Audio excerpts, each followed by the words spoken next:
আসসালামু আলাইকুম everyone, welcome back to my channel Lucky's কিচেনে। সবাইকে আমন্ত্রণ জানাই। শীত তো চলে আসলো, তাই না? আর শীত মানেই পিঠাপুলির মৌসুম। তাই আমিও আজ বানিয়ে নিলাম দুধ চিতই। আর এই নরম তুলতুলে দুধ চিতই পিঠার রেসিপিটি আজ আপনাদের সাথে শেয়ার করব। প্রথমে আমি এখানে একটি কড়াইয়ের মধ্যে নিয়ে নিচ্ছি 1 লিটার পরিমাণের পানি। এর মধ্যে দিয়ে দিচ্ছি প্রায় 1.5 কাপ পরিমাণের গুড়।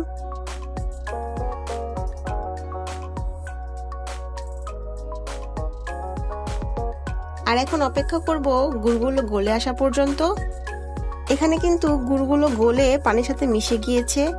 এখন আমি চুলার আঁচটা একটু বাড়িয়ে দিয়ে এই গুড়ের শিরাটাকে জাল করে ঘন করে নিব। 10 মিনিটের মতো জাল করার পর গুড়ের শিরা অনেকটাই ঘন হয়ে এসেছে। এখন আমি এর মধ্যে দিয়ে দেব 1/3 কাপ পরিমাণে কোরানো নারিকেল। নারিকেলটা দেওয়ার পর একটু মিশিয়ে নেব। আমি এখানে ফ্রোজেন নারিকেলটা ব্যবহার করছি, আপনারা ফ্রেশটাও দিতে পারেন।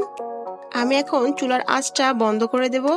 আর এই গুড়ের শিরাটাকে 50% মতো ঠান্ডা করে নেব। তাহলে ফিরে আসছি কিছুক্ষণ পর। গুড়ের শিরাটা কিন্তু অনেকটাই ঠান্ডা হয়ে গিয়েছে। এখন আমি এর মধ্যে দিয়ে দিচ্ছি 1 কাপ পরিমাণে লিকুইড দুধ। দুধটাকে আমি আগে থেকেই জাল করে ঘন করে নিয়েছি। দুধটা দেওয়ার পর এটাকে মিশিয়ে নিচ্ছি। আর এই পর্যায়ে কিন্তু দুধ কুসুম গরম ছিল। মোট কথা গুড়ের শিরা আর দুধ দোনোটাই 50% মতো গরম হতে হবে। এই পর্যায়ে যদি গুড়ের শিরাটা বেশি গরম থাকে তাহলে দেখা যাবে দুধ মেশানোর সাথে সাথেই দুধটা ফেটে যাবে। তাই দুটি উপকরণই 50% মতো ঠান্ডা করে নিতে হবে। আর এখন আমি জাল করে এই শিরার মধ্যে বলক তুলে নেব। আর এখানে আমি আগে থেকে কিছু চিতই পিঠা বানিয়ে রেখেছিলাম। সময় স্বল্পতার কারণে আপনাদের সাথে শেয়ার করা হলো না।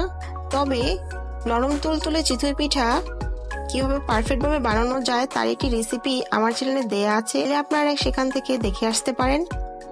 শিরাতে মোটামুটি বলক চলে আসছে। এখন আমি এক এক করে চিতই পিঠাগুলো সব দিয়ে দিচ্ছি। এখানে আমি পিঠাগুলো সব দিয়ে দিয়েছি। এখন চুলার আঁচটা বন্ধ করে পিঠাগুলো ঢাকা দিয়ে রেখে দেব 1 ঘন্টার মতো। আপনাদের হাতে সময় বেশি থাকলে আরো বেশিও রাখতে পারেন। তাহলে আমি ফিরে আসছি 1 ঘন্টা পর।